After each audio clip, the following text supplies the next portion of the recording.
Rugby क्यों? मतलब rugby कैसे पिक करी गई? आफ्टर स्कूलिंग में घूमने के बहाने रग्बी को चुना है मैंने कि मुझे वहाँ पर अच्छी अपॉर्चुनिटी मिलेगी और बाहर जाने को मिलेगा। और हम बॉयज़ के साथ ट्रेनिंग करते थे। बॉयज़ के साथ पैड में हिट कर रहे हैं, टैकल मार रहे हैं, उन्हीं के साथ खेलना।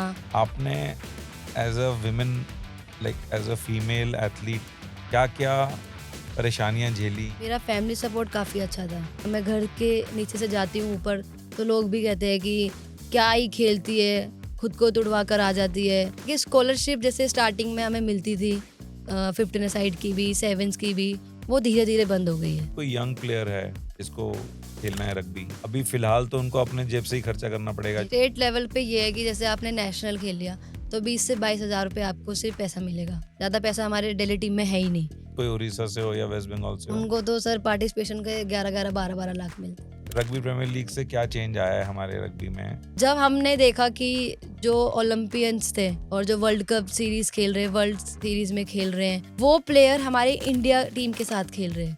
कुछ डिफरेंस देखा आपने जब से राहुल बोस सर आए हैं? सबसे पहला तो पैसा मिलने लगा है, दूसरा लोगों को पहचान मिलने लगी है। एशिया में हमारी वुमेन्स टीम 6th लेवल पे है। प्लेयर्स को वो फैसिलिटी दी जाए जो वो डिजर्व करते हैं। मेरा ये गोल रहेगा कि अभी जो अपकमिंग एशियन गेम होगा तो मैं उसमें पार्टिसिपेट करूं।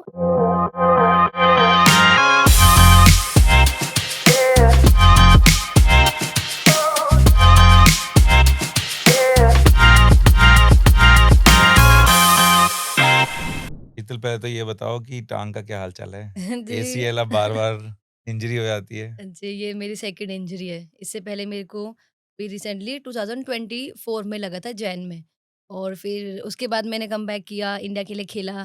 देन अगेन काफ़ी बड़े लेवल पे सीरीज़ खेलने जा रहे थे और बहुत इंडियन मतलब प्लेयर्स का ड्रीम था कि हम सीरीज़ में जाएँगे, क्वालीफाई हुए थे और फिर उसी कैंप पे मेरी सेकंड एसीएल इंजरी दूसरे लेग पे हो गई। दूसरे लेग पे। जी। तो ट्रेनिंग करते होगे तो हाँ वही। जी, हाँ जी। इंडिया कैंप था वहाँ पर। तो कितना टाइम हो गया अब इंजरी हुए? जी, इसे अभी 4 वीक कंप्लीट होगा। 4 वीक? जी। अभी तो टाइम लगेगा थोड़ा। हाँ जी। क्या माइंडसेट रहता है जब ऐसी इंजरी हो जाए तो ऐसा लगता है कि कमबैक करना है या कभी-कभी बीच में दिल हारने लगता है कि यार नॉर्मल लोगों की तरह जिएँ? जैसे फर्स्ट इंजरी में तो बहुत मोटिवेट थी मैं मतलब मोटिवेशन मेरा ये था कि मुझे कमबैक करना है और मैंने जी जान लगा दी थी कि अगर मेरे पास 6 महीने हैं 7 महीने हैं मुझे उसी टूर्नामेंट में कमबैक करना है। बट मेरी अभी जैसे दूसरी इंजरी हुई जैसे मुझे नी ट्विस्ट हुआ कोई ऐसे कांटेक्ट नहीं हुआ था कि मैं हुँ। रग्बी खेल रही थी या कांटेक्ट हुआ सिलेक्शन मैचेस थे पर थोड़ा सा डोज लिया स्टेप लिया और उसी में वो ट्विस्ट हो गया। उसमें मैं जैसे रोने लगी क्योंकि बहुत काफ़ी पेन हुआ, पेन तो मुझे रिकॉल हो गया वो सारी प्रीवियस पुरानी चीज़ें वाली। कि मुझे फिर से एडमिट होना पड़ेगा, फिर से मुझे दवाइयाँ खानी पड़ेगी, 7 महीने रेस्ट करना पड़ेगा। तो मैं मतलब प्रोसेस नहीं कर पा रही थी इस बार कि ये क्या हुआ सडनली? क्योंकि अभी आप एक इंजरी से उभरे हो और दूसरी इंजरी आपको सेम इस लेवल पे हो गई है, तो वो मेरे लिए काफ़ी मतलब ऐसे डिमोटिवेट था कि मैं मतलब क्यों क्यों हो मैं गया ये कैम्प में दोबारा? आई दोबारा और क्यों मेरे को लग गई? बट ठीक है, एक टाइम के बाद लगता है ऐसे 10-15 दिन मैंने काफ़ी सोचा। कैंप में भी जैसे एक्सपोज़र के लिए बच्चे चले गए थे, सिलेक्शन हो गए थे। मैं फिर भी वहाँ रुकी हुई थी 10 दिन मैं एक ही कमरे में बंद थी और वहाँ सोच रही थी कि मैं अब क्या करूँ? मेरे को घर आने का मन नहीं था। फैमिली को मैं फ़ेस नहीं कर पा रही थी क्योंकि सर्जरी हर किसी को ये होता है कि आपकी सर्जरी है तो वो डर जाता है सर्जरी नाम लेके। तो ठीक था बट उसे ओवरकम किया जैसे-जैसे टाइम होता गया फिर डिसाइड मैंने कर लिया मैं काफ़ी बड़े-बड़े डॉक्टरों से मिली हूँ, बॉम्बे में, कोलकाता में, दिल्ली में। फिर एक डिसीज़न लेना था तो ये डिसीज़न था कि अब सर्जरी करवा लो। तो करवा ली। जी, करवा ली। बट ये मोटिवेशन अब है कि दोबारा खेलना है? जी, बिल्कुल। 100%। हाँ जी।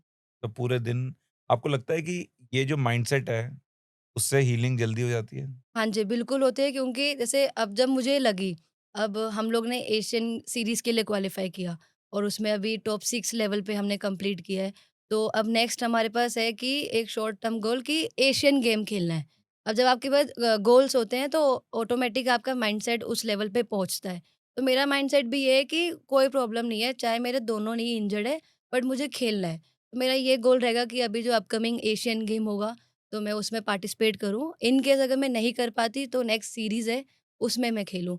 और बहुत मतलब हेल्प करता है कि अगर आप कामली उसे हैंडल कर रहे हो, बहुत मोटिवेट हो, अच्छे-अच्छे थॉट्स लेकर आ रहे हो, अपनी रिकवरी को जल्दी से जल्दी कंप्लीट करने की कोशिश कर रहे हो, तो मुझे लगता है ये हेल्प करता है और क्योंकि मुझे कर भी चुका है ये। एक पॉजिटिव माइंडसेट। ऐसे क्या मैं इसमें बहुत इंटरेस्टेड हूँ इस टॉपिक में इन जनरल कि मुझे लगता है कि एथलीट्स ज़्यादा रिकवर करते हैं और ऑब्वियसली लोग बोलते हैं कि क्योंकि उनकी बॉडी ऐसे बिल्ट है, मसल्स अराउंड द इंजरी ये सब। बट मुझे लगता है मेंटल ज़्यादा है हाँ कि जी। किसी को एक टारगेट है कि मुझे वापस खेलना है या किसी का टारगेट है कि मेरे को ये कॉम्पिटिशन में पार्टिसिपेट करना है, तो बॉडी भी उस हिसाब से हीलिंग ज़्यादा दे देती है। तो जब आपने एक बात बोली कि पॉजिटिव थॉट्स, क्या सोचते हो आप फॉर एग्ज़ाम्पल मतलब what are some of those thoughts? Starting में जब मुझे लगी, मैं घर आई, मेरे घर वाले सबने मना कर दिया था कि अब आपको नहीं खेलना है, भगवान का दिया हुआ आपको सब कुछ है, आप जॉब करो या ऐसे छोटा-मोटा कोचिंग जाओ और कमेंट्री कर रहे हो तो आप हुँ, उस फील्ड ठीक में है। चले जाओ। बट मेरा ये था कि मेरी लाइफ है, मेरी बॉडी है, मुझे पता है कि मैं ये कर सकती हूँ और मैंने उनके सामने काफ़ी एग्ज़ाम्पल दिए कि मेरे काफ़ी फ्रेंड्स हैं जिनकी 3-3 सर्जरी हुई है, 2-2 सर्जरी हुई है। तो चीज़ें आती हैं बट एट द एंड यही है कि जब मैं खुद के लिए सोचती हूँ कि मैं रग्बी इस तरीके से ख़त्म नहीं करना चाहती कि एक आपको टैग मिल जाए कि आप इंजर्ड हो गए हो, एक अच्छा लेवल पे मैंने खेला है और अच्छी चीज़ें मुझे मिली है और सिर्फ़ एक इंजरी के कारण आप डेड कर दे रहे हो, ख़त्म कर दे रहे हो, मैं ये सब चीज़ें नहीं करना चाहती। एक मैं इंस्पिरेशन क्रिएट करना चाहती हूँ, लोगों को वो चीज़ लाना चाहती हूँ कि इंजरी के बाद भी आप खेल सकते हैं। और टॉप लेवल पे खेल सकते जी, हैं। बिल्कुल। तो वही मेरा एक माइंडसेट है कि चाहे कोई भी इंजरी हो, आप जब तक मेंटली स्ट्रॉन्ग हो, आपको कोई खत्म नहीं कर सकता। कितने साल से आप प्रोफेशनली खेल रहे हो अब? प्रोफेशनली मैं 2019 से मैं इंडिया टीम में जुड़ी हूँ और उससे पहले मैं 2016 में मैंने रग्बी स्टार्ट किया था। बट स्कूल लेवल पे और जस्ट नॉर्मल फन के लिए मैं स्पोर्ट्स रेगुलर 10th क्लास से कर रही हूँ। तो फन से इंडिया के बीच में 3 साल में आप पहुँच गए। जी। तो पहले ये बताओ आप रग्बी रग्बी क्यों? मतलब रग्बी कैसे पिक करी गई? रग्बी से पहले जैसे एथलेटिक्स करती थी, हुँ, वॉलीबॉल खेलती थी। फिर रग्बी में ऐसा एक अपॉर्च्युनिटी आया कि जो अच्छे एथलीट हैं, रनर्स हैं, उनको चांस मिल रहा है और रग्बी में घूमने को भी काफ़ी मिलता था क्योंकि मेरे फ्रेंड सर्कल में काफ़ी लोग हर स्टेट में घूमे हैं, हर कंट्री में खेले हैं। तो मुझे ये था कि मुझे भी जाना है बाहर। पहले मैं पढ़ने के ना बहाने खेलती थी स्कूल में और फिर आफ्टर स्कूलिंग में घूमने के बहाने रग्बी को चुना है मैंने कि मुझे वहाँ पर अच्छी अपॉर्च्युनिटी मिलेगी और बाहर जाने को मिलेगा। बट फर्स्ट टाइम कैसे मालूम पड़ा रग्बी के बारे में? कब कैसे इंटरेस्ट पैदा हुआ? मेरे फ्रेंड के थ्रू मेरी फ्रेंड टच रग्बी खेलती थी, उनका नाम संगीता है और उनके थ्रू मुझे पता चला कि रग्बी एक फ़ॉर्मेट होता है, इस तरीके से खेला जाता है। बट मुझे इतना नहीं पता था कि वो इस तरीके से खेलते हैं। काफ़ी मार-धाड़ है, कॉन्टैक्ट स्पोर्ट हुँ, है। बट फन था कि अच्छा है बॉल लेके भागना है। पर मैं जब आई एक ऑल इंडिया था 15 साइड हमारे क्लब है दिल्ली हरिकेन्स, दिल्ली हुँ। में वसंत कुंज में ही। तो उनको जैसे अच्छे-अच्छे प्लेयर्स चाहिए थे, एक टीम खड़ी करनी थी क्योंकि वो फर्स्ट टाइम 15s के लिए सिलेक्शन होना जा रहा था। तो मैं वहाँ गई और फिर वहाँ देखा कि इस तरीके से रग्बी खेलते हैं। एक्टिविटी स्टार्टिंग से पहले थी, बस बॉल पकड़ना था, बॉल पकड़ लिया तो मतलब आप रग्बी अच्छा खेल सकते हो। फिर उसकी मैंने तैयारी करी, उसकी प्रैक्टिस करी और फिर मेरा 15 अ साइड ऑल इंडिया के लिए सिलेक्शन हो गया 2016 में। फिर मैं कंटिन्यू उसी क्लब से मैं रिप्रेज़ेंट कर रही हूँ और उसी क्लब में मैं ट्रेनिंग कर रही हूँ। जो हरिकेन में जब आप पहले आए तो उसमें गर्ल्स की अलग टीम थी या पहले सिर्फ मेनली बॉयज़ खेल रहे थे? जैसे काफ़ी प्लेयर्स जैसे बात करते हैं तो यही कहते हैं कि स्टार्टिंग में गर्ल्स की कोई टीम नहीं थी और हम बॉयज़ के साथ ट्रेनिंग करते थे। बॉयज़ के साथ पैड में हिट कर रहे हैं, टैकल मार रहे हैं, उन्हीं के साथ खेलना।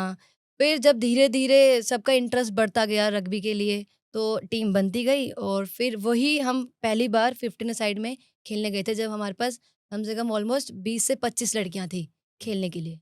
पर शुरू में मुश्किल तो हुई होगी अगर गर्ल्स की टीम नहीं है, पेरेंट्स भी बोलते होंगे लड़कों के साथ क्योंकि हाँ जी। कई ऐसे स्पोर्ट हैं जैसे क्रिकेट है, अब कोई कॉन्टैक्ट स्पोर्ट नहीं है या टेनिस है। बट फुटबॉल हो गया, रग्बी तो और भी ज़्यादा हो गया कि कॉन्टैक्ट स्पोर्ट है, पेरेंट्स को लगता है कि लड़कों के साथ ना जी, खेलें, जी, जी। फिज़िकल डिफरेंसेस हैं। जी। तो आपको ऐसा कोई रेजिस्टेंस मिली शुरू में? नहीं, क्योंकि मुझे लगता है कि जब मैंने रग्बी स्टार्ट किया तो वो काफ़ी ग्रो हो चुका था। वुमेन्स साइड भी? जी, वुमेन्स भी, मेंस भी, जूनियर्स लेवल भी। तो मुझे कोई प्रॉब्लम नहीं आई बट हमारे ही टीम में जब हम बॉयज़ के साथ खेलते थे तब वो प्रॉब्लम आती थी कि लड़कियाँ हमारे साथ खेल नहीं पाएँगी, उन्हें क्या हम टैकल मारें, क्या टच करें? क्योंकि एक होता है कि बिल्कुल, हम शायद ऑब्जेक्शन खड़ा कर दें कि आप हमें यहाँ क्यों टच कर रहे हो? बट जब आप ऑन फील्ड हो तो कोई लड़का-लड़की नहीं है। बट हमने उनको चीज़ें दिखाई कि नहीं ऐसा नहीं होता है, आप खेल सकते हैं हमारे साथ। फिर हम उनको कॉन्फिडेंस दिखाते थे कि हम भी बॉल पकड़ सकते हैं, हम भाग सकते हैं, हम टैकल मार सकते हैं, तब चीज़ें ठीक हुई। वरना हमारे ही आपस के लड़के ऐसे बोलते थे कि हम लड़कियों के साथ नहीं खेलेंगे, लड़कियाँ उस लेवल पे नहीं खेलती हैं, तो हम क्यों खेलेंगे, उन्हें इंजरी हो जाएगी। पर जब हमने ही उनको कॉन्फिडेंस दिलाया कि हम इस लेवल पे भी खेल रहे हैं, तो आपके साथ भी खेल सकते हैं। तो वो धीरे-धीरे ओवरकम हुआ और अब हम लड़का-लड़की साथ में ट्रेनिंग करते हैं। तो जब आपका इम्प्रूवमेंट करना शुरू किया और इंडिया के ऐसा लगा कि इंडिया के लिए खेल सकते हो, जी। तो आपकी प्रैक्टिस, ट्रेनिंग सब इधर दिल्ली हरिकेन क्लब में होती थी? जी, बिल्कुल, जैसे हमारा क्लब ही एक बेस है जहाँ से हम ट्रेनिंग करते हैं और हुँ, वहीं से हमें सिलेक्शन मिलता है और फिर हम वहीं से नेशनल, स्टेट, डिस्ट्रिक्ट और इंटरनेशनल खेलते सब हैं। वहीं से। तो एक ऐसा होता है जैसे कि आप कहीं भी चले जाओ, आना आपको घर पे ही है। तो वैसे ही है क्लब का सीन कि आप कोई भी लेवल खेल लो पर आपकी ट्रेनिंग क्लब में ही यहीं पे होती है होगी। और यहीं हम दिन-रात, सुबह-शाम हँसी-मज़ाक के साथ फन है, सीरियस प्रैक्टिस है, तो हम सब अपने यहीं दिल्ली पे है। हरिकेन्स क्लब में करते हैं। और यहाँ का स्ट्रक्चर क्या है? वो पैसे चार्ज करते हैं कि जो अच्छे प्लेयर्स हैं उनको कोई स्कॉलरशिप है या कुछ है? नहीं, ऐसे ट्रेनिंग करने का कोई चार्जेस नहीं है। जैसे स्टार्टिंग में हम काफ़ी प्लेयर थे कि विदाउट पेड ऐसे हम बिना पैसे के खेल रहे थे। बट जैसे डीडीए का ग्राउंड है, हुँ, वहाँ पर सिर्फ़ ग्राउंड के पैसे देने पड़ते हैं हमें। हुँ, तो जब हमारे पास बहुत ज़्यादा फंड था, बहुत पैसे थे, तो हम फ्री में खेलते थे। अब ये है कि जब पैसा यूज़ हो जाता है, काफ़ी टूर्नामेंट्स हो रहे हैं, तो जैसे हम लोग जॉब कर रहे हैं, तो हम अपना थोड़ा-सा पैसा एक कंट्रीब्यूशन टाइप में क्लब को दे देते हैं कि ये 1 दिन की ट्रेनिंग का पैसा है या फ़ीस के तौर पे दे देते हैं। वैसे कोई डिमांड नहीं है और हमारे क्लब में जैसे काफ़ी स्लम एरिया के बच्चे भी जैसे B7 पे काफ़ी हैं, हुँ। उनके भी पेरेंट्स अलाउ करते हैं क्योंकि हम वो फैसिलिटीज़ देते हैं उनको कि आप खेलो, एटलीस्ट अलग कुछ गलत काम करने से अच्छा है कि आप खेल से जुड़ खेलो। जाओ। तो काफ़ी एनजीओज़ हैं, काफ़ी प्लेयर्स हैं जो स्पोर्ट्स के साथ-साथ वहाँ पर ट्रेनिंग भी कराते हैं, जॉब भी करते हैं। तो ऐसी कोई हमें प्रॉब्लम नहीं आई पैसों की। बट ये है कि स्कॉलरशिप जैसे स्टार्टिंग में हमें मिलती थी 15 अ साइड की भी, सेवेंस की भी, वो धीरे-धीरे बंद हो गई है। कहाँ से मिलती थी ये स्कॉलरशिप? गवर्नमेंट देती थी। मतलब फेडरेशन के थ्रू या कोई और स्कीम के थ्रू? जैसे होता है कि आप इस लेवल पे नेशनल खेले हो तो फॉर्म फिल करने होते थे, फिर हमें 76 साल में सबमिट करने होते थे। फिर वही सेंट्रल गवर्नमेंट, स्टेट गवर्नमेंट हमें पैसा देता था।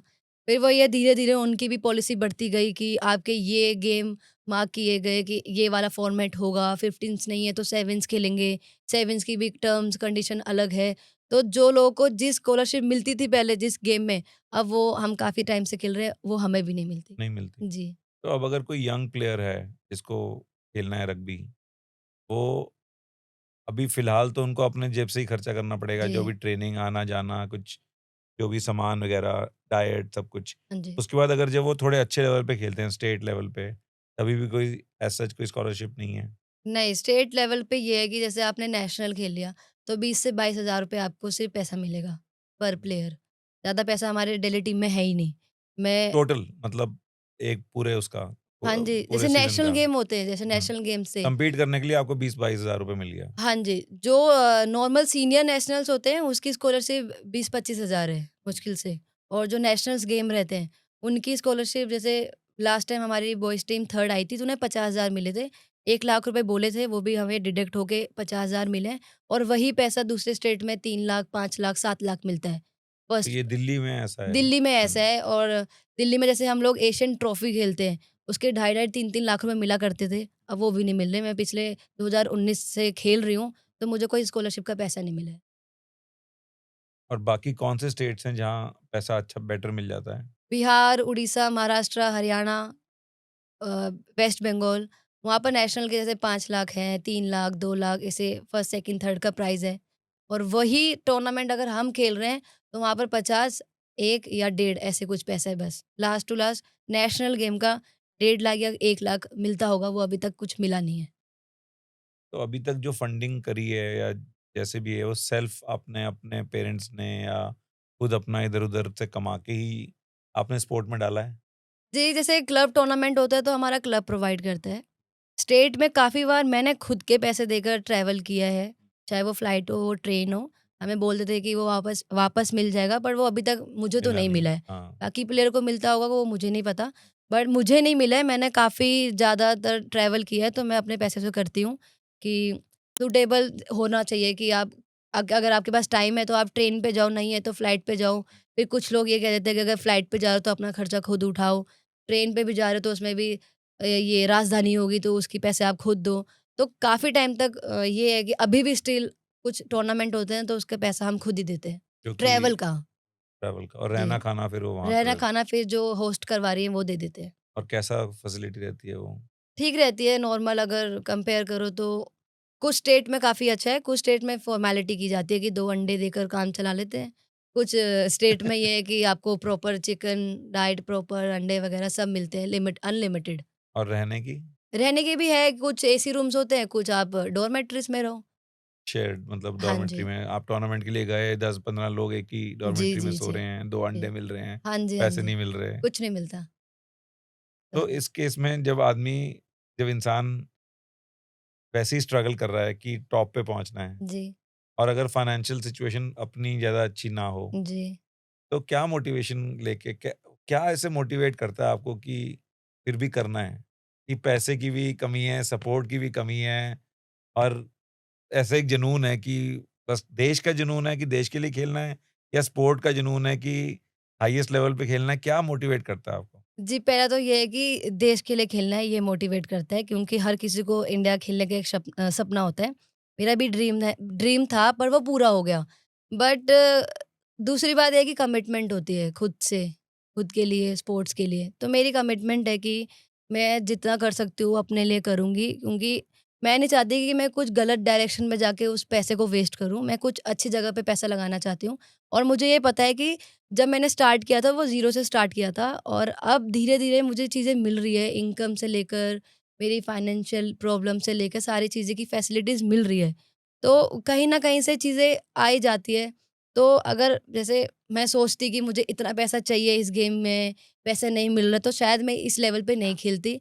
तो मैंने नहीं सोचा है और स्ट्रगल के साथ-साथ अपनी प्रॉब्लम्स को भी खुद ही फेस किया है और पैसे भी लगाए हैं। तो वो चीज़ें मिल जाती है। तो एक कमिटमेंट है जो आपको आगे तक लेकर जाती है। तो अभी ऐसे कोई कंपनीज़ हैं या ब्रांड्स हैं जो रग्बी को इंडिया में सपोर्ट कर रही हैं? जी, काफ़ी कंपनीज़ है, काफ़ी ब्रांड्स हैं, जैसे जो हमारा एसोसिएशन है रग्बी इंडिया, वहाँ पर है, फास्टनअप है और किट थी, किस थी, काफ़ी अच्छी-अच्छी कंपनीज़ हैं। वो नाम एकदम से याद नहीं हाँ, रहते। आपको किसी ने बट सपोर्ट किया? जी, मुझे प्यूमा स्पॉन्सर किया था तो उस आफ्टर एशियन गेम। तो सारी किटिंग और जूते और वो सब चीज़ें? जी, जी, जो भी जैसे ब्रांड था तो वो मैं प्यूमा का ही पहन सकती थी और किट तो जैसे ये होता है कि हमारी जो भी रग्बी इंडिया बनाती है, रग्बी इंडिया बट के अदर पार्टनर जो होंगे। भी अगर हुँ, सूट से लेके ड्रेस वगैरह जो भी किट है वो फिर मुझे प्यूमा प्रोवाइड करता है। क्यों प्रोवाइड अब ये जो इस टाइम पे इंडिया का क्या लेवल है women's rugby? All over Asia में हमारी वुमेन्स टीम 6th लेवल पे है। 6th पे। जी। टॉप 1-2 कंट्रीज़ कौन-सी हैं? Top country Japan, China, Kazakhstan Thailand और फिर उसके बाद हम हैं। 5 वो हो गई, फिर 6 6th नंबर पे हम हैं। जो बाहर के लोग हैं जिनको रग्बी के अंदर जैसे मैं तो पूरा स्पोर्ट्स में घुसा हूँ, फिर भी जी। रग्बी के बारे में ज़्यादा नहीं पता। थोड़ा बहुत तभी पता चलना शुरू हुआ जब रग्बी प्रीमियर लीग जी, वो आई। काफ़ी अच्छा हुआ था। काफ़ी अच्छा हाँ हुआ, जी, हाँ काफ़ी जी। उससे स्पोर्ट को काफ़ी आई थिंक एटलीस्ट मेनस्ट्रीम में आया, जी, वैल्यू मिली वैल्यू एक्चुअली, मिली। हाँ जी। हाँ, पर उससे पहले की एक बार ये समझते हैं कि जैसे कैसा रहता है स्ट्रक्चर रग्बी का कि हम एशियन लेवल पे compete करते हैं। एक तो हो गया एशियन गेम्स, अगर वहाँ जैसे है लास्ट टाइम हाँ जी। आपने वहाँ शायद कैप्टन भी किया जी, था। जी, एक है एशिया का स्ट्रक्चर जी। और फिर कोई वर्ल्ड का स्ट्रक्चर होगा। एक बार वो बताओ कि कैसे हम कहाँ पे हैं और कैसे आगे बढ़ सकते हैं? जी, बेसिकली जैसे सीरीज़ होते हैं और अलग-अलग लेवल के वो होते हैं परफॉर्मेंस, मतलब अलग-अलग डिवाइड कर दिए जाते हैं कि ये कंट्रीज़ ये लेवल खेलेगी, दूसरी कंट्रीज़ ये लेवल खेलेगी। उसको क्रॉस करने के लिए जैसे टॉप 2 टीम है, वो वहाँ पहुँचेगी ऐसे। तो मैं आपको ओके, बता दूँ जैसे तो हम नीचे लोग वाले लेवल से शुरू करो एक जी, बार। जैसे हाँ, हम लोग एशियन ट्रॉफी काफ़ी सालों से खेल रहे हैं। जो सबसे बेस लेवल है। हाँ जी, जो बेस लेवल है जिसमें ऊपर की टीम तो अलग सीरीज़ खेलती है, नीचे की टीम ट्रॉफी खेलती है। तो हम ट्रॉफी से स्टार्ट करते हैं, तो उसमें हम पिछले 5 साल से सेकंड आ रहे हैं। ट्रॉफी में। जी, सिल्वर मेडलिस्ट हैं। तो एशिया के पूरे टॉप लेवल को मिला के हम थे 12th नंबर पे। 12th नंबर पे, फिर हमने लास्ट टाइम एशियन ट्रॉफी जीता, उसमें हम सिल्वर आए, तो हम आ गए 10th नंबर पे। 10th नंबर पे आने के बाद ऐसा होता है कि टॉप 8 टीम एशियन गेम के लिए जाती है। हुँ, उससे पहले आपको एक सीरीज़ कंप्लीट करनी पड़ती है। तो उसमें हमारा सिलेक्शन हो गया था क्योंकि उनके ये रूल्स है कि अब टॉप 12 टीम सीरीज़ में पार्टिसिपेट कर सकती है। तो हम ऑटोमैटिक सीरीज़ में आ गए। फिर सीरीज़ में हम लोगों ने परफ़ॉर्मेंस दिया, अभी रिसेंटली हमारी टीम इंडिया गई थी खेलने के लिए, तो उसमें हमारी टीम आई है 6th नंबर पे। ठीक है। हम लोगों ने वहाँ पर कंप्लीट किया, काफ़ी टीम के साथ अच्छा परफ़ॉर्मेंस हुआ, खेले, जीते, हारे, हम ओ ओवरऑल 6th नंबर पे आए। उसमें से जो गोल्ड मेडलिस्ट है, वो जाती है चैलेंजर खेलने। चैलेंजर एक सीरीज़ है, दूसरी टॉप लेवल और की, टॉप लेवल की। जिसमें कुछ और टॉप की कंट्रीज़, यूरोप कंट्रीज़ आती हैं। फिर तो उसके वो बाद वर्ल्ड वाइड हो गया। जी, वो वर्ल्ड वाइड हो गया, तो फिर पहला बेस हो गया ट्रॉफी, फिर सीरीज़, फिर चैलेंजर। चैलेंजर। चैलेंजर भी अलग-अलग टाइप्स के रहते हैं। चैलेंजर में जो परफ़ॉर्मेंस लाता है, गोल्ड लाता है, वो जाता है एचएसबीसी चैलेंजर्स खेलने, और एचएसबीसी सीरीज़, जिसमें न्यूज़ीलैंड, ऑस्ट्रेलिया, जो इंग्लैंड, बिल्कुल टॉप की टीम्स बहुत हैं। टॉप की टीम होती है। वो फिर खेलने के बाद जो वहाँ से खेल रहे हैं या वहाँ की टॉप 8 टीम, वो खेलती है ओलंपिक, वर्ल्ड कप और ये सारे जो भी जो भी बड़े-बड़े बड़े लेवल के टूर्नामेंट्स हैं। हुँ। सीरीज़, जो भी बड़े लेवल के, वो खेलती है। तो यही है कि अभी हम 6th में, हमारा नेक्स्ट टारगेट रहेगा कि हम 4th, 5th में आए, फिर और टारगेट रहेगा कि हम 3rd में आए। तो धीरे-धीरे हम स्टार्ट कर रहे हैं कि सिल्वर से हम एशिया के 10th या 12th नंबर पे थे, अब हम 6th नंबर टॉप पे आ 6 गए में हैं। आ गए। हाँ। जी, अभी हमें टॉप 1 और 2 जो आपने बोला चाइना हो गया या जापान। जापान हो गया, उस लेवल में और हमारे लेवल में पहुँचने में अभी आपके हिसाब से हमें क्या-क्या करना पड़ेगा? जी, जैसे कैंप के ड्यूरेशन जो होते हैं वो लंबे करने पड़ेंगे और नेशनल कैंप्स जो। जी, नेशनल अभी इंडिया कैंप नेशनल जो होते कैंप्स हैं, कहाँ होते हैं? कोलकाता में होते हैं, साई के कोलकाता। अंडर। कोलकाता, इससे पहले उड़ीसा में होते थे, अलग-अलग हुँ। जगह पे महाराष्ट्र में भी हुए हैं। तो अभी काफ़ी सालों से साई के अंडर हो रहे हैं कोलकाता में। तो जैसे 2 महीने का कैंप रहता है, उसमें हमारा ये परफ़ॉर्मेंस है बस। तो अगर हम कैंप लंबे लगाएँगे, हमारे एक्सपोज़र मिलेंगे अलग-अलग बड़ी-बड़ी टीम के साथ, हम साल में 2-4 टूर्नामेंट खेलने जा रहे हैं, फ़न लेवल के साथ-साथ एक एक्सपोज़र लेवल पे। सिर्फ़ कॉम्पिटिशन लेवल तो एक अलग हो गया, बट एक एक्सपोज़र होता है कि हम इस थाईलैंड की टीम से, चाइना की टीम से, जैसे हम जाते हैं अभी थाईलैंड। जैसे फ्रेंडली मैचेस कह लो जी, जैसे हम क्रिकेट गए, में। जैसे हम हुँ। लोग हर एक टूर्नामेंट से पहले 6-7 दिन एक एक्सपोज़र मैच के लिए जाते हैं और ये 3-4 साल से हो रहा है। तो हम जापान, थाईलैंड, मलेशिया, ये सारी चीज़ें वहाँ उस कंट्री के साथ खेलते हैं, उनके क्लब से। फिर ये है कि जैसे अब एक बार खेल रहे हैं, तो उतने में इतना परफ़ॉर्मेंस दे रहे हैं। तो ज़्यादा एक्सपोज़र्स होंगे, ज़्यादा कैंप होंगे, तो वो लेवल फिर हम वहाँ पर सेट कर सकते हैं। बट उसके लिए फेडरेशन को ज़्यादा के पास ज़्यादा फंड्स होना बहुत जी, ज़रूरी है। जी। तो अभी आपको आपका रिलेशनशिप क्या रहता है फेडरेशन के साथ? मतलब वो आपको लगता है कि इनफ दे पा रहे हैं या बहुत ज़्यादा और की ज़रूरत है? जी, इनफ तो नहीं है, बट ठीक है कि ना से अच्छा है कि कुछ मिल रहा है। क्योंकि स्टार्टिंग में हम जब कैंप जाते थे, हमें कुछ पैसा नहीं मिलता था। पर आफ्टर लॉकडाउन हमें कैंप के पर डे के पैसे मिलने लगे। फैसिलिटीज़ मिल रही है। आप पहले 1 जर्सी पे कैंप अटेंड करते थे, अब 7-8 जर्सियाँ मिलती हैं और पहले हमें खुद ही कपड़े धोने पड़ते थे, अब हमें लॉन्ड्री भी मिल रही है। हर एक चीज़ की अलग-अलग फैसिलिटीज़ मिल रही है और प्रोफ़ेशनल अगर मैं बात करूँ तो न्यूट्रिशन से लेकर, डायटीशियन से लेकर, साइकोलॉजी, हर एक चीज़ हमें अलग-अलग तरीके से करवाई जा रही है। तो इनफ नहीं है, बट लेकिन और की स्टार्ट ज़रूरत मिला है, है। बट हुँ, स्टार्टअप अच्छा है हुँ। और इनिशिएटिव अगर ले रहे हैं, तो हम लोग भी सपोर्ट कर रहे हैं कि हम इतने में काम कर सकें। बट जैसे लोग की प्रॉब्लम ये है कि जब 2 महीने कैंप है, तब हम कैंप में ध्यान दे रहे हैं, अदरवाइज़ 8 महीने, 9 महीने हम नहीं ध्यान दे पाते क्योंकि हमें वहाँ पर अपने इनकम के लिए काम करना पड़ता है। नहीं, जैसे अगर जैसे 2 महीने का कैंप हुआ तो बाकी जो 10 महीने हैं उसमें आप फेडरेशन आपसे टच में होती है कि आप क्या खा रहे हो, क्या जी, जी, ट्रेनिंग जी। है? जी, टच पे रहते हैं, पर ऐसा कोई पैसा नहीं रहता है कि आपको पैसा प्रोवाइड किया कि जा रहा उससे है, कोई सपोर्ट हो पाए? सप्लीमेंट दिए जा रहे हैं, ये सब नहीं दिया तो जाता। आप क्या करते हो बाकी 10 महीने? बाकी 10 महीने जैसे हम जॉब कर लेते हैं, काम करते हैं, अपनी ट्रेनिंग करते हैं, इधर-उधर हाथ-पैर मारते पर रहते हैं। अपनी ट्रेनिंग है, जो अपना दिमाग का है वही। जी, जी, हम क्लब के नहीं, फिर वो 10 महीने हम क्लब के साथ जुड़े हैं। क्लब हमें ट्रेनिंग तो करवाता है। सारे प्लेयर्स ऑल ओवर इंडिया में अपने किसी न किसी क्लब से जुड़े हुए हैं। जी, जी, जी। फिर वो वहाँ कोई उड़ीसा के प्लेयर हैं, वो वहाँ से खेल रहे हैं, कोई हाँ जी, बंगाल हाँ से। जी, हाँ जी। तो जैसे 2 महीने का कैंप है, तीसरे महीने में हमारा टूर्नामेंट हो गया। उसके बाद हम क्लब में आ गए, फिर वहाँ ट्रेनिंग होती है, फिर क्लब टूर्नामेंट्स होते हैं, नेशनल टूर्नामेंट्स होते हैं, वो हम खेलते हैं। फिर वहाँ से दोबारा बच्चे सेलेक्ट हो जाते हैं, फिर नेशनल कैंप होता है, फिर हमारा दोबारा सिलेक्शन होता है, ये हुँ। होता है। पर जैसे 2-3 महीने तो चलो कवर है, वहाँ हमें पैसा भी मिल रहा है, खाना अच्छा मिल रहा है, डाइट-वाइट से लेके, ट्रेनिंग से लेके सब है। पर फिर वो जो 8-9 महीने, वो थोड़ा प्रॉब्लम करता है। क्योंकि फिर हर आदमी हर हर प्लेयर की फाइनेंशियल कंडीशन के ऊपर जी, डिपेंड करता है। जी, किसी के पास ज़्यादा प्रेशर होगा, जी, जॉब करनी है, कुछ जी, और जी, करना जी, है। किसी के जी। पास थोड़ा ज़्यादा कम्फर्ट है तो वो ट्रेनिंग ज़्यादा कर हाँ सकता है। जी, हाँ जी, ये होता है। और फिर मेन चीज़ ये है कि आप जैसे जॉब-वॉब तो हो गया, बट अवेयर कितने हो? आपको कितना पता है कि किस टाइम पे क्या ट्रेनिंग करनी है, किस टाइम पे क्या करना है, वो चीज़ की थोड़ी कमी हो जाती है।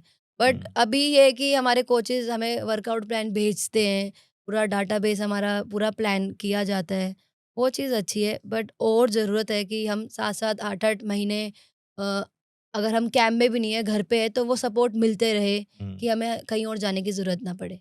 आपकी कभी बात होती है किसी फॉरेन प्लेयर्स के साथ जब आप किसी इंटरनेशनल टूर्नामेंट में गए या हाँ एशियन जी। गेम्स में गए, कि उनको किस लेवल का सपोर्ट मिल रहा है? जी होती है मेरी जैसे व्हाट्सएप में भी बात होती है, इंस्टा में भी बात होती है। ऑन फील्ड, ऑफ फील्ड सब बात होती है, तो वो ये कहते हैं कि हम प्रोफेशनल एथलीट्स हैं। तो हम अगर टूर्नामेंट खेल रहे हैं, नहीं खेल रहे हैं, हमें पे मिलता है, सैलरी मिलती है, हमें हर एक चीज़ की फैसिलिटीज़ मिलती है। हम वहीं पर रहते हैं, वहीं खाते हैं, वहीं ट्रेनिंग कर रहे हैं।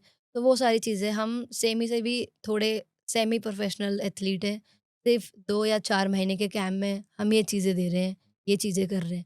तो वो कहते हैं कि उनका स्ट्रक्चर ही यही है, उनका कल्चर ही यही है, खेलना, खेलना, खेलना, खेलना, बस हमें सारी चीज़ें देखनी पड़ती हैं। आपको अपना मतलब लाइफ भी मैनेज करनी है, पैसे जी, भी कमाने हैं। पैसे भी है, फैमिली भी देखनी है, फिर वहाँ पर फैमिली में भी बहुत सारी अप एंड डाउन्स होते हैं, वो भी फेस करने होते हैं।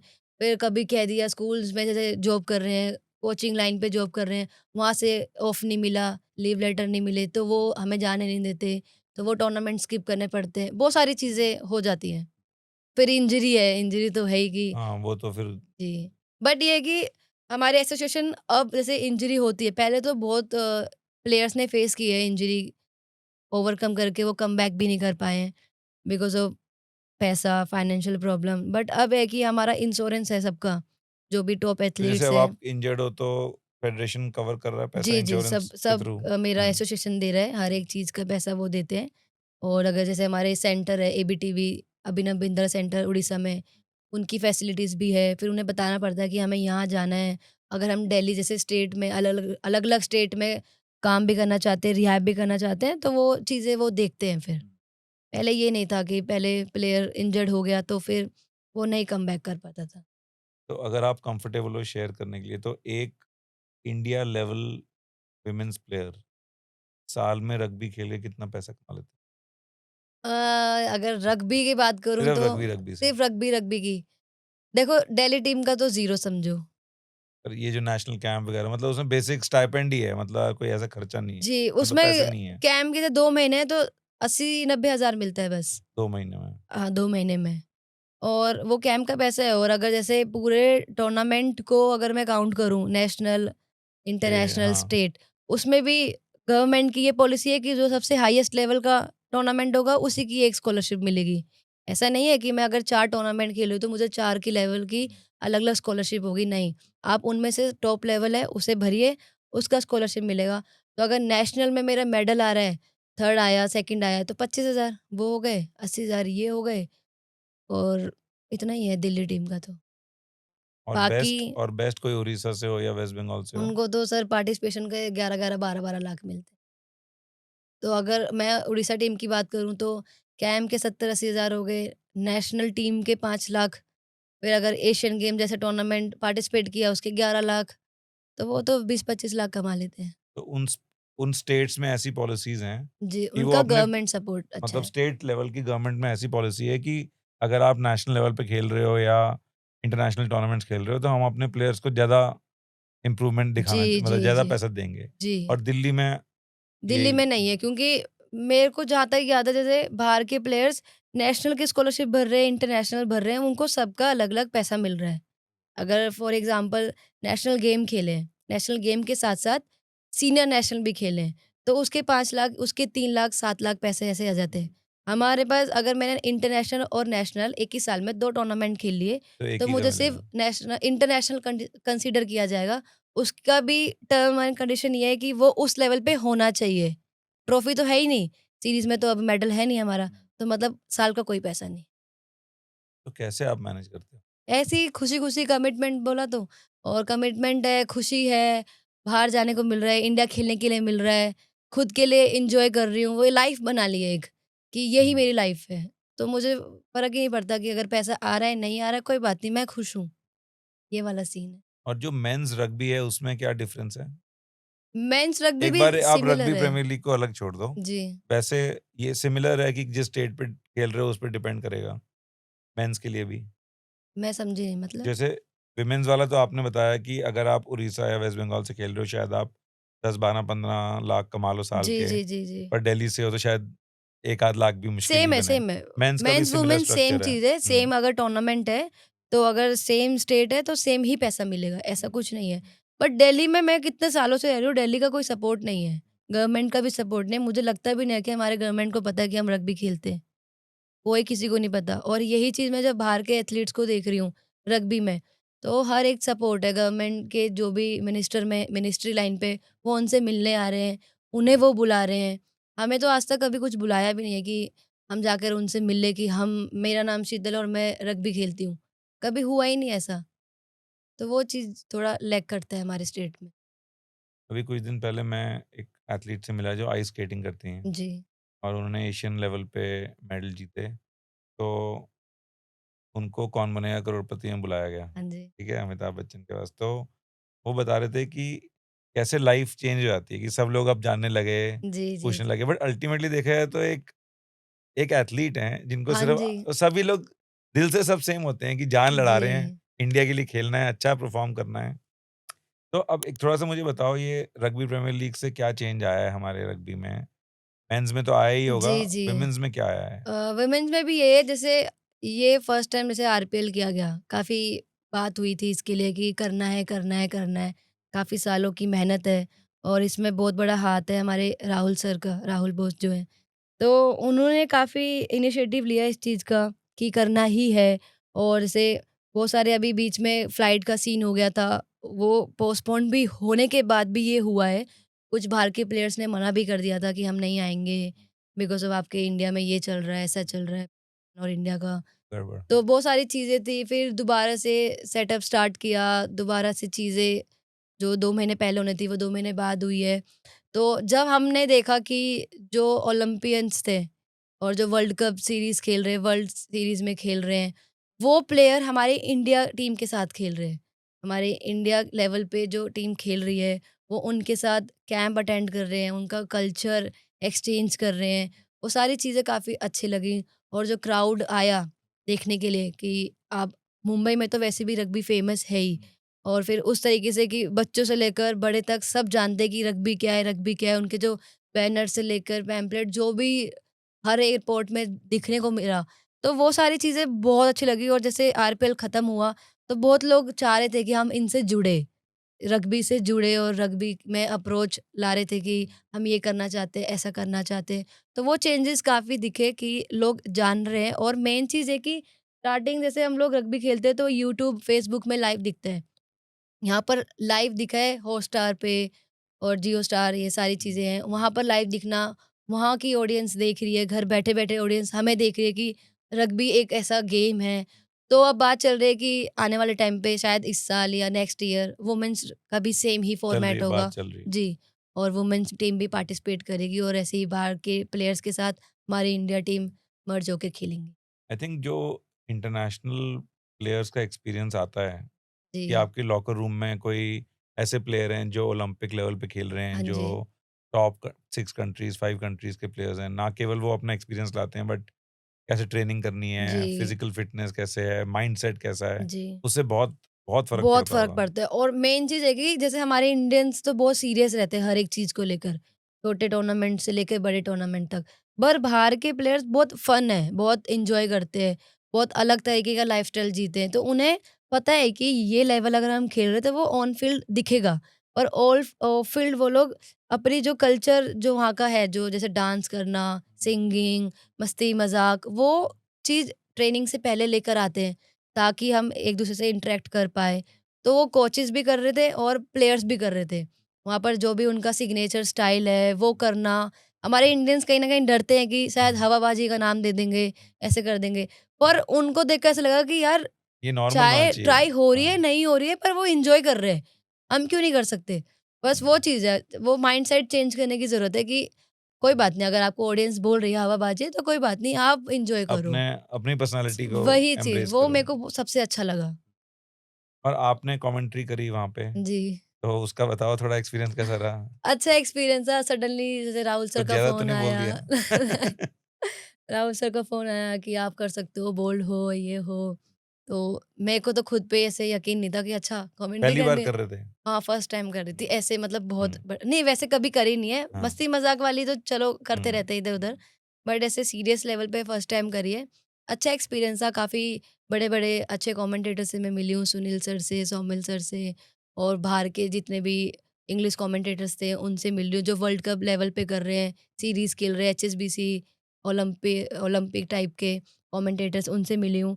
तो वो देखा कि प्लेयर्स के साथ चलो प्लेयर्स तो एक अलग लाइफ़ जी रहे हैं, और कॉम्स वाले भी बहुत अच्छे तरीके से इस तरीके को हैंडल करते हैं।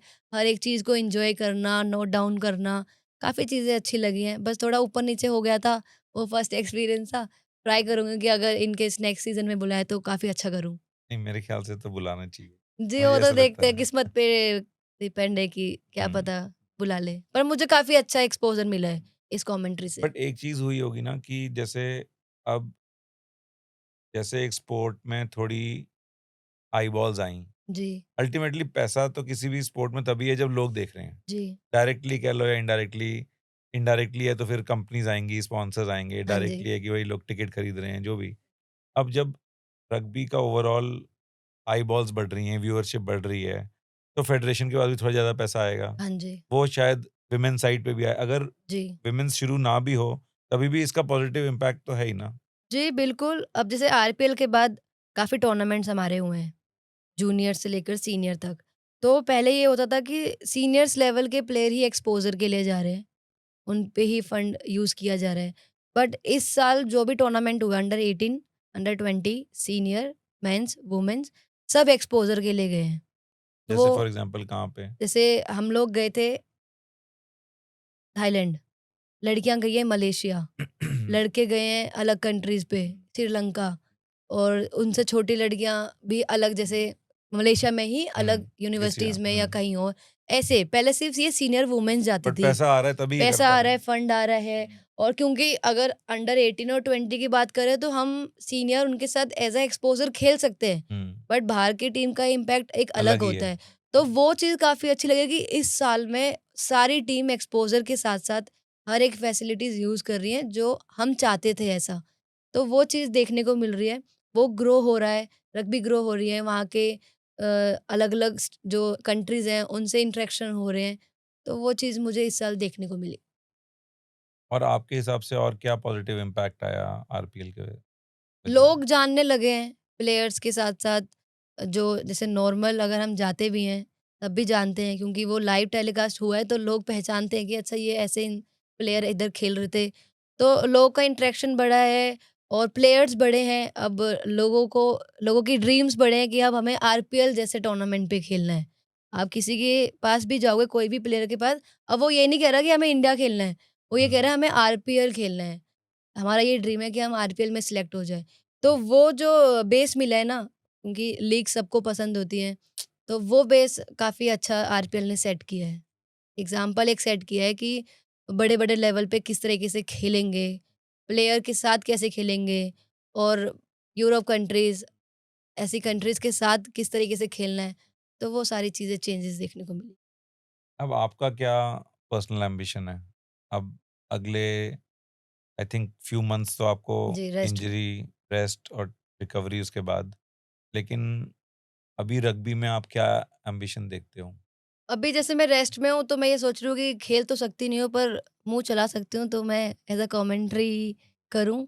और फिर जैसे नेशनल लेवल, जैसे लास्ट टाइम मैंने जूनियर नेशनल की भी करी थी आफ्टर आरपीएल, तो जो भी टूर्नामेंट आएँ, उसमें मैं बोल सकूँ, बता सकूँ, और फिर उसके बाद धीरे-धीरे अपना रिहैब भी करूँ, और फिर जो टूर्नामेंट्स आएँगे, उसमें पार्टिसिपेट करूँ। ये अब मेरा नेक्स्ट अभी बड़ा टूर्नामेंट कौन-सा है इंडिया के लिए? एशियन गेम है, एशियन गेम्स वो कब है? 2000 सितंबर में, नेक्स्ट ईयर 2026। हाँ 26 जी। सितंबर। तो उसका टारगेट है जी, और वो कहाँ पे हो रही है इस बार? जापान में। जापान में। जापान गए हो पहले? जापान मेरे किस्मत में शायद ऐसा है कि जब भी जापान का नाम हुआ है, मैं इंजर्ड हुई हूँ। फिर अब इस बार मेरे इस को लगता है बार होना शायद चाहिए। मैं जापान हाँ, जाऊँ, ये सोच रही हूँ कि लास्ट टाइम भी मैं चाइना के बाद जापान जाना था, तब मैं मतलब हमारा जब पहली एशियन बार गेम एसीएल था। हुआ। एशियन गेम था चाइना में, उसके हुँ, बाद हमारा जो टूर्नामेंट था, एक्सपोज़र था, वो जापान में था। ओलंपिक क्वालीफायर भी जापान में था। मैं तब नहीं जा पाई क्योंकि मेरा एसीएल चला गया। अब दोबारा से जापान जाना था, तब मेरा एसीएल चला गया। तो देखते हैं कहाँ ले जाएगा हाँ, जापान मुझको। हाँ, बट जी। होपफुली हाँ जी, हाँ पर जी। ऐसे मत बोलो, जो बोलते हो फिर वो वैसे ही। नहीं, यही है, हाँ, माइंडसेट हो जाता है ऐसा थोड़ा कि शायद ना हो जाना, बट हुँ, ट्राई तो करूँगी कि इस बार हो जाए। जी।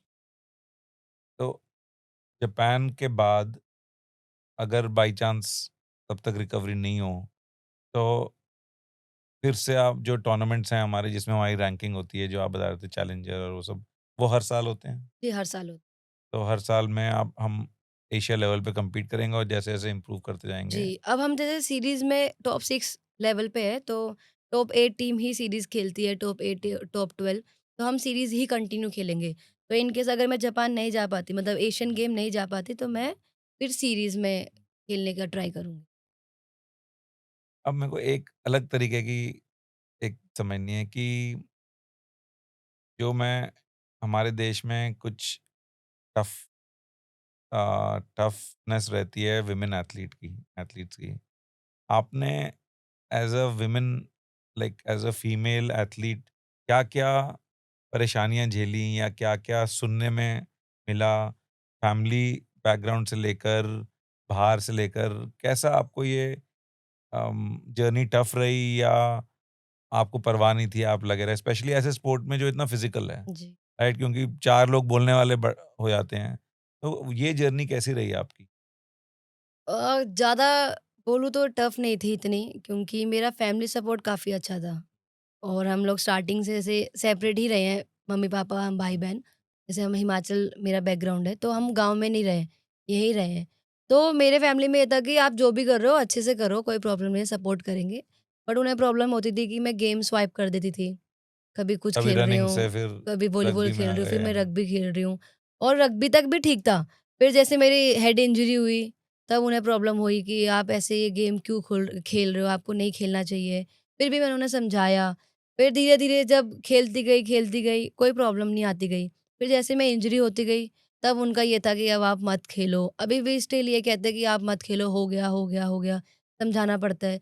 अब मैं घर के नीचे से जाती हूँ ऊपर, तो लोग भी कहते हैं कि क्या ही खेलती है, खुद को तुड़वा कर आ जाती है, ऐसे होती है। तो मैं एक कान से सुनती हूँ, दूसरे कान से निकाल देती हूँ कि उन्हें क्या पता मैं क्या कर रही हूँ, क्या नहीं। तो जैसे ही मैं कैब से निकलूँगी, पहले तो चलो अब तो क्रच है, वॉकर से निकलती थी, तो सब देखते थे गलियों में, क्या हो गया, क्या हो गया? नहीं परवाह करती कि पर गली में मतलब आपके नेबरहुड में ऐसा मोहल्ले में ऐसा नहीं था कि एक प्राइड है कि भई हमारी लड़की इंडिया के लिए खेलती है, ऐसा नहीं था? ऐसा है, अभी भी है, बहुत लोग जानते हैं, ऐसे नमस्ते करते हैं, पूछते हैं। जब मैं आती हूँ बहुत दिनों बाद तो पूछते हैं, "आ गए?" खुशी होती है उनको। पर जब आप इंजरी में उन्हें दिख रहे हो तो फिर यही बोलते हैं, "वो क्या ही गेम है ये, क्या ही खेलती है।" तो मेरे फ्रेंड्स भी मुझसे मिलने आए तो उन्हें भी बोल रहे हैं कि, "पता नहीं कैसा खेलती है, लगा के आ जाती है।" वो वाली चीज़ें हैं। पर ऐसा मुझे मेरी जर्नी में ये नहीं आया कि मुझे रोका गया या मेरी फैमिली में मेरे ब्रदर्स ने, सिस्टर ने नहीं रोका, उन्होंने काफ़ी सपोर्ट किया है और जहाँ हम रहते भी थे, वहाँ पर ऐसा कोई हमने सर्कल ही नहीं बनाया कि लोग कुछ बोल सकें। बोल सकें। सेपरेट ही रहते थे, अलग क्योंकि ही फैमिली रहते का थे। सबसे इम्पोर्टेंट है, अगर पेरेंट्स जी, सपोर्ट कर रहे हैं, भाई-बहन सपोर्ट कर रहे हैं, तो फिर जी। बाकी कोई बोले ना बोले कोई फ़र्क नहीं पड़ता। हाँ जी, और हमारा स्टार्टिंग से जैसे हम 6 बहन-भाई हैं, तो हमारी स्टार्टिंग से ये था कि आपस में ही हम पार्टीज़ भी कर रहे हैं, आपस में ही दुःख और सुख सब सपोर्ट कर रहे हैं, ब बाँट रहे हैं। तो हमें तीसरे बंदे की ज़रूरत ही नहीं पड़ती थी। इसलिए तीसरा बंदा कुछ कहे, ना कहे, फ़र्क सबसे ही ज़्यादा नहीं है। सपोर्ट किसका रहा फैमिली में? मेरी बड़ी दीदी का। उन्होंने हमेशा कहा कि जी, खेलो। जी। उन्होंने ये बोला कि आपको जो भी करना है, चाहे वो कितने लाख का हो, कितने हज़ार का हो, मैं करवाऊँगी, आप करो। तो मेरी दीदी का काफ़ी अच्छा सपोर्ट है। और फाइनेंशियली कैसा था बैकग्राउंड, मतलब मुश्किल हुई या नहीं था अच्छा, मतलब मेरे पापा जैसे एक्सपायर हुए, जैसे हम सब स्कूल में ही पढ़ते थे, तो 2011 में मेरे पापा एक्सपायर हुए थे। तो सिर्फ़ रेंट पे रहते थे हम उस टाइम पे और वही जॉब करते थे। बाकी जैसे मेरी बड़ी दीदी ने स्कूलिंग कंप्लीट करके कॉलेज कर रही थी, वो भी ओपन से और इंटर्नशिप कर रहे थे। तब फादर? जी, तब फादर एक्सपायर हुए और उसके बाद कोई नहीं था कमाने वाला, मेरी मम्मी ही थी अकेले। तो बहुत प्रॉब्लम आई है, जैसे हम रेंट में भी रहते थे, तब भी रेंट देना, स्कूल मेरे बड़े भाई-बहन प्राइवेट स्कूल में पढ़े हैं, उनकी फ़ीस देना, हमें हमारी फ़ीस देना। तो वो प्रॉब्लम आई है और ऐसे होता था कि जब हम जैसे स्कूल का डिस्टेंस भी काफ़ी दूर था, तो बस में ट्रैवल करते थे, तो ₹5 ₹10 वो भी बचा लेते थे। कंडक्टर उतार देते थे बस से कि उतरो, उतरो। तो वो सारी चीज़ें जमा करी है। अब फिर उसके बाद डीटीसी चलने लग गई बस, उसमें भी उसके रेंट ज़्यादा थे, किराया ज़्यादा था, ₹20 ₹10 तो मम्मी किराया देती थी।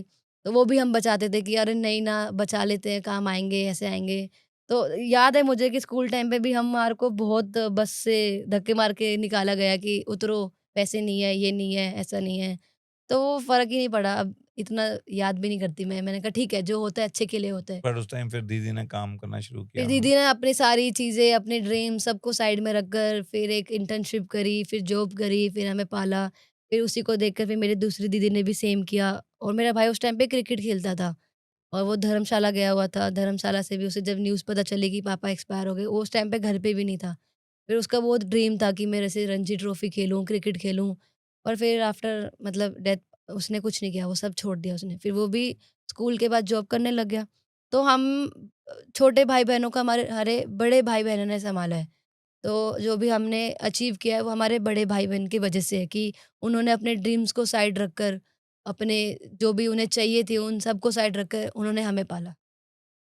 ये भी बहुत बड़ी बात होती है ना कि एज़ अ मतलब एज़ अ एल्डर ब्रदर या सिस्टर आप चाहते हो कि आपके छोटे जी। करें जो करना है। लेकिन अंदर से इतनी परेशानी भी होती है कि खेल रहे हो आप, हाँ जी। उस खे वो भी एक ऐसा स्पोर्ट है जिसमें कोई पक्का नहीं कि कितना कमाओगे, नहीं जी, कमाओगे, जी। बट फिर भी पूरा ब्लाइंडली सपोर्ट करना मतलब हाँ जी। जैसे कभी-कभी मेरा भाई कह देता है, जैसे लास्ट टाइम जैसे मुझे जॉब नहीं मिली थी, अभी मुझे जॉब मिल गई थी, 1 साल से जॉब में हूँ मैं। तो वो कहता था कि कितना खेलेगी, कुछ कर तो है नहीं रही, कमा भी नहीं रही है। तो मैं उसको बोल देती हूँ, मैं कहा मैं तुम्हारा थोड़ी खा रही हूँ और तुम्हारा हुँ, थोड़ी ले रखा है मैंने। ऐसे मैं फन में बोल देती मज़ाक हूँ में हाँ। कि क्या हो गया, मैं बैठी हूँ, कोई प्रॉब्लम है क्या? मैं हुँ, कुछ माँग थोड़ी रही हूँ, अपने हुँ, आप कर रही हूँ ना सब कुछ। तो वो बस इसलिए नहीं बोलते थे कि उन्हें चाहिए, इसलिए बोलते थे कि आप स्टैंड हो जाओ, आप कुछ कमाओ, कुछ अचीव करो ताकि आपको भी लोग पहचानें, सारी चीज़ें। तो वो अब जब जब मिलती है तब याद आता है कि हाँ, वो इसलिए कहते थे कि शायद पैसा इम्पोर्टेंट है, कहीं न कहीं है। तो कुछ चीज़ अगर वो नहीं दे पाए तो आप उसे खरीद सको, आप उसे ले सको, वो चीज़। कभी दुःख होता है कि मुझे ऐसा लगता है कि 2 एथलीट्स किसी भी 2 अलग स्पोर्ट में उतनी ही मेहनत करते हैं, उतना ही पैशन से काम करते हैं, उतना ही हार्ड वर्क है, उतना ही मेंटल मोटिवेशन है। शायद छोटे स्पोर्ट्स में ज़्यादा है क्योंकि आपको पैसा भी नहीं मिल रहा। जी। लेकिन कोई ऐसे एथलीट्स हैं जो आपसे हज़ारों गुना कमा रहे होंगे। आप सेम लेवल के टैलेंट पे हो, सेम लेवल की मेहनत पे हो, लेकिन आपने ऐसा स्पोर्ट पिक किया हुआ है जो इंडिया में नहीं चल रहा है या जी। ज कभी ऐसी फीलिंग आती है? आती है, काफ़ी आती है। जैसे फुटबॉलर्स हैं, क्रिकेटर्स हैं, उनको अभी रिसेंटली जब वर्ल्ड कप जीती है वुमेन्स, तो खुशी तो थी कि चलो हमारी वुमेन्स टीम, चाहे वो कोई सी भी गेम्स की हो। हुँ, फिर साइड्स बाय ऐसे भी था कि अरे यार! इनको तो इतना सपोर्ट मिल रहा है, इतना क्योंकि फेम अब मिल रहा है, सेम ही है ना। पैसा मिल हाँ, रहा है। अब देखो ना, महाराष्ट्र टीम में ढाई ढाई करोड़ रुपए मिले हैं, 1-1 करोड़ रुपए मिले, सबको मिले हुँ। हैं ऑलमोस्ट। जो भी बिल्कुल, वर्ल्ड कप बिल्कुल। खेले हैं, उन सबको मिले हैं और उसका 1% हमें कुछ नहीं मिला है।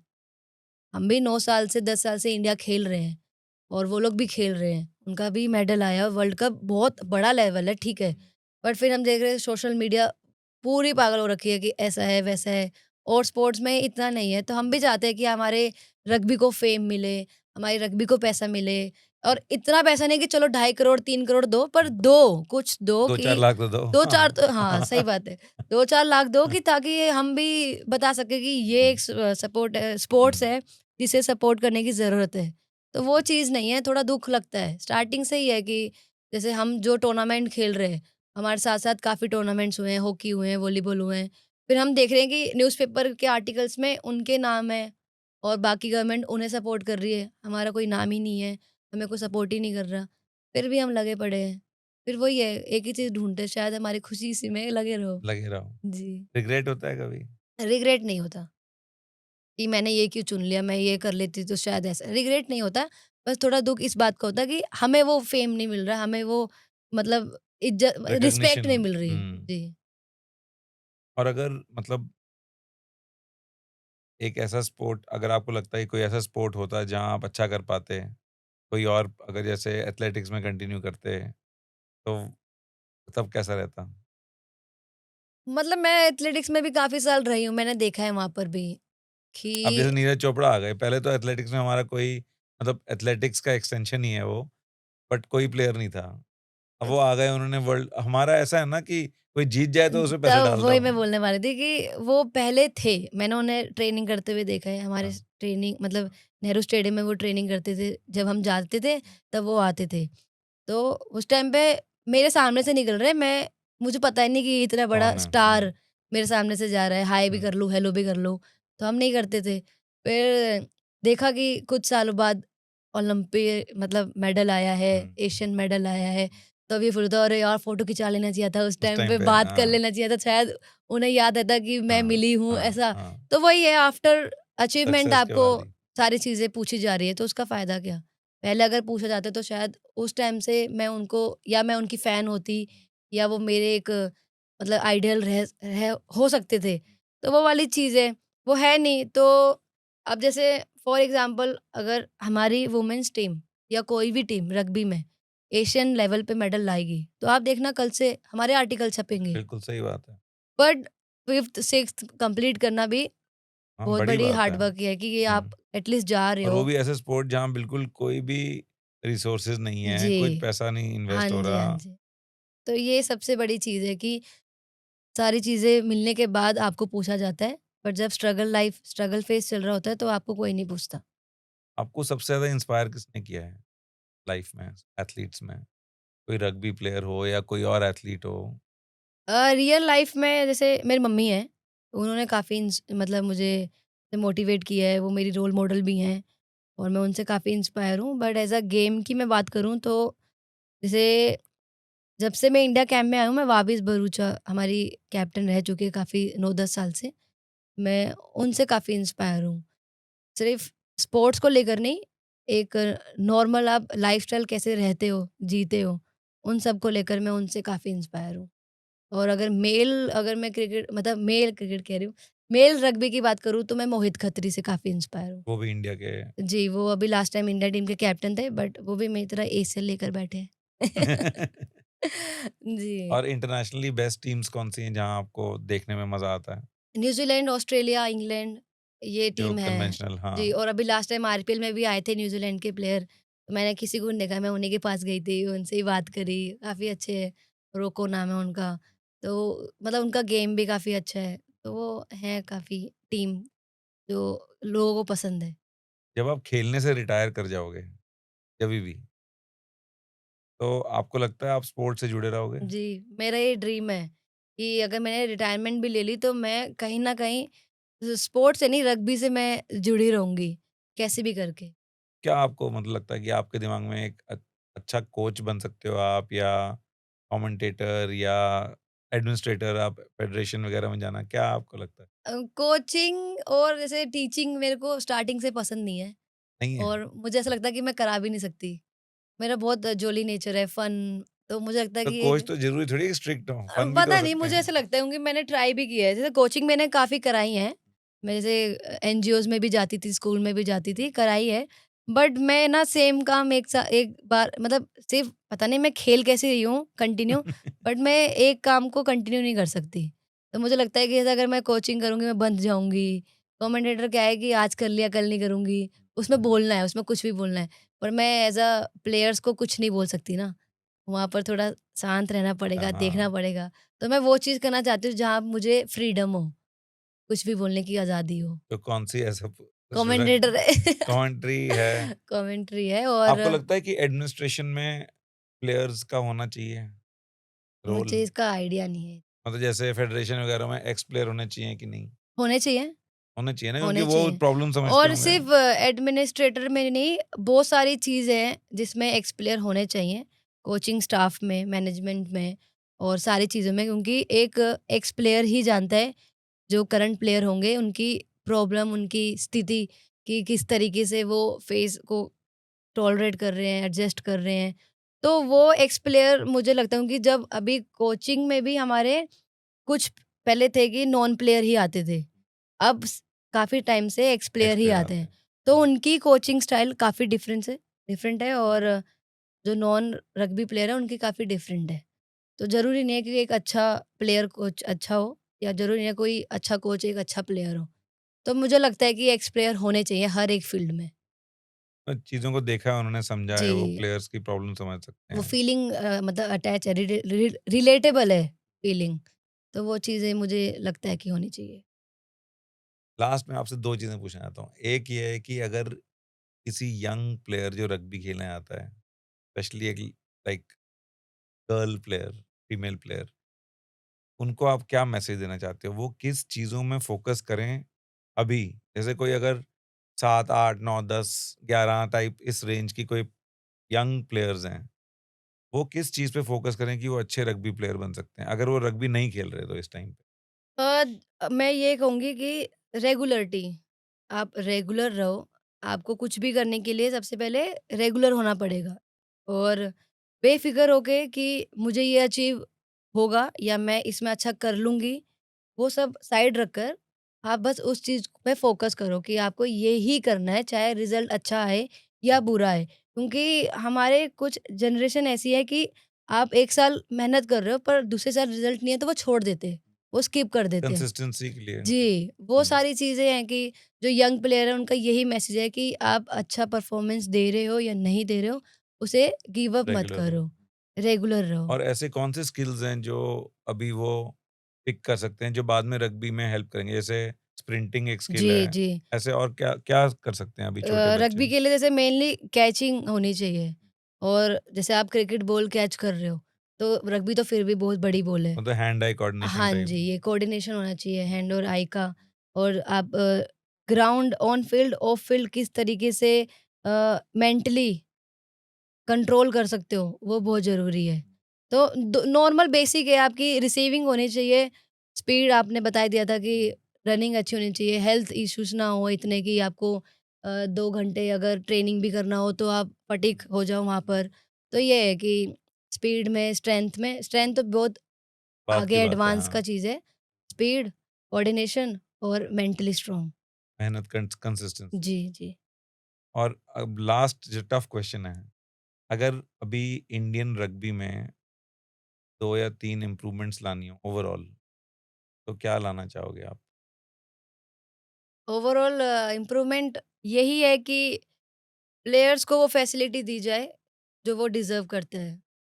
एक अच्छे एटमॉस्फेयर में उनकी ट्रेनिंग हो, ताकि वो अपने फैमिली के जो भी प्रॉब्लम्स हैं फिज़िकली, मेंटली जो भी प्रॉब्लम्स हैं, वो साइड में रखें। उन्हें इधर-उधर भागना ना पड़े। तो उनकी एक अच्छी ऐसी कल्चर प्रोग्रामिंग होनी चाहिए, जहाँ सिर्फ़ स्पोर्ट्स की बातें हो और दूसरा फाइनेंशियल उनको स्ट्रॉन्ग सपोर्ट में। किया जाए। और जो आप पहले बोल रहे हो कि फ़ोकस रहा है, वो पूरे साल रहे ना जी, मतलब? जी, बिल्कुल। पूरे साल रहे, जहाँ पर भी जा रहे हुँ। सिर्फ़ रग्बी ही रग्बी हो। क्योंकि घर आने के बाद आप अगर एक चार दीवारी में बंद हो तो बहुत स्ट्रेसफुल होता है वो। और फिर आपको अपना खाने-पीने का अरेंजमेंट करना है, रहना जी, मतलब बिल्कुल। वो तो इंजरी के बाद मैंने अपने कमरे को ही अपना दोस्त बना लिया, वरना वहाँ पर ज़िंदगी काटना बहुत मुश्किल है, हम जैसे लोगों के लिए जो रेगुलर बेसिस में अप-डाउन्स करते हैं। कुछ डिफरेंस देखा आपने जब से राहुल बोस सर आए हैं, कि जी, देखा लीडरशिप है। अच्छी हुई है, तो इन इन पॉइंट्स में कि ज़्यादा फ़ोकस प मिला है रग्बी जी, को? बिल्कुल मिला है। राहुल सर के आने के बाद बहुत सारी चीज़ें चेंजेज़ हुई हैं। सबसे पहला तो पैसा मिलने लगा है, दूसरा लोगों को पहचान मिलने लगी है और इतने बड़े एक्टर हैं, इतनी बड़ी सेलिब्रिटी हैं, तो हर हफ़्ते वो हमसे मिलने आते हैं। कैंप में जब हम होते हैं, हर हफ्ते हमसे मिलने आते हैं और जो भी वहाँ पर प्रॉब्लम्स होती है वो हम शेयर करते हैं और वो फिगर आउट करने की कोशिश करते हैं। जैसे अगर हम एक्सपोज़र जा रहे हैं, वहाँ फूड की प्रॉब्लम है, खाना हमारे इंडियंस को पसंद नहीं आता, तो वो ट्राई करते हैं कि इंडियन फूड वो ला सके। और अगर हमें ये प्रॉब्लम हो रही है कि हम अप डाउन्स नहीं कर सकते, वो फैसिलिटीज़ लाते हैं। तो मुझे लगता है कि राहुल सर का बहुत बड़ा हाथ है, सिर्फ़ ऑन फील्ड नहीं, ऑफ फील्ड भी। और जैसे हमसे कम्युनिकेट करना, मीटिंग्स होती हैं कि अब क्या करना चाहिए, हमसे सलाह लेते हैं, हमसे पर्सनली बात करते हैं और उन्हें हम सब के बारे में पता है। अगर हम में से कोई भी बहुत डाउन फ़ील कर रहे हैं, वो तो हमसे उनको आके आइडिया लग जाएगा। बहुत आइडिया लगता है वो हमसे पर्सनली बात कर रहे हैं, आप आ जाओ हमसे मुझे बात करनी है। फिर वो हमें समझाते हैं कि आपकी ज़रूरत हमें यहाँ है। जैसे लास्ट टाइम मेरा आफ्टर इंजरी जब मैं कमबैक कर रही थी, तो मेरे एक्सपोज़र के लिए सिलेक्शन नहीं हुआ था, तो वो आए। तो उन्होंने बोला कि मेरी आँखों में देखो, और उन्होंने बोला कि मैं चाहता हूँ कि आप खेलो और हमें पता है कि आपको कहाँ यूज़ करना चाहिए, क्योंकि उस टाइम में मुझे लग रहा था कि ऐसे थोड़ी होता है, ये नहीं होता है। बट जब चीज़ें आपको सामने से दिखाई जा रही है और आपको बताई जा रही है कि आपकी अहमियत कहाँ पर है, आप कहाँ पर अपना इम्पोर्टेंट रोल अदा कर सकते हो, तो वो सारी चीज़ें राहुल सर के अंदर है। और वो खेले भी हुए हैं, इससे बहुत फ़र्क जी, पड़ता जी, है। बिल्कुल। और मतलब बहुत फ्रेंडली नेचर है हमारे साथ। हमें कभी नहीं लगा कि वो मतलब ऐसे बिहेव करेंगे कि हम जानते ही नहीं है। काफ़ी अच्छे नेचर के हैं। हमारे साथ बैठ के नीचे ही हम पिज़्ज़ा खा रहे होते हैं, बातें कर रहे होते हैं, बैठ रहे होते हैं। तो वो चीज़ें मुझे उनके अंदर नज़र नहीं आई कि एक डिफ़रेंस क्रिएट किया उन्होंने, नहीं। फ्रेंडली ही रहे हैं हमेशा। चलो, आई होप कि इंडिया की रग्बी बढ़े। जी। आई डेफिनिटली होप आप जापान जाओ जी, बिल्कुल। और एशियन गेम्स में हमारा नाम रोशन करो हाँ कंट्री जी। का। All the best. और मतलब आई रियली होप कि जो हमारी डिस्कशन हुई है उससे रग्बी की थोड़ी जी, बिल्कुल। और मैं विज़िबिलिटी भी और मतलब बढ़े। ऐसे चाहती हूँ कि मैं बता सकूँ कि रग्बी है क्या? क्योंकि खेलने से ज़्यादा जब तक आप बताओगे नहीं लोगों के, उनको पता नहीं चलेगा कि रग्बी क्या है, तो वो जानेंगे नहीं। मैं भी इनिशिएटिव लेना चाहती हूँ कि मैं हर जगह, हर कोने में रग्बी को फैला दूँ। चलो, all the best, thank thank you you so sir. Much. Thank और यू। जल्दी से ठीक हो, जी, फिर बिल्कुल। एक और नेक्स्ट टाइम पॉडकास्ट मैं करेंगे। खेल के ही हाँ, आऊँगी। हाँ। जी। एशियन गेम्स से पहले करेंगे, हाँ जापान जी, हाँ जाने जी। से पहले। जी, जी, sir. Thank you so much. Thank you so much. So guys, if you like this podcast, please consider subscribing to my page. Of course, like करो यार, कुछ comments लिखो, बताओ कि किस और गेस्ट को बुलाएं. We are covering all of sports industry, business of sport, administrators, players. बताओ कि किसको बुलाएं. अब ये मत बोलना विराट कोहली को बुलाओ, अभी इतना बड़ा नहीं हुआ पॉडकास्ट, बट करो बड़ा फिर.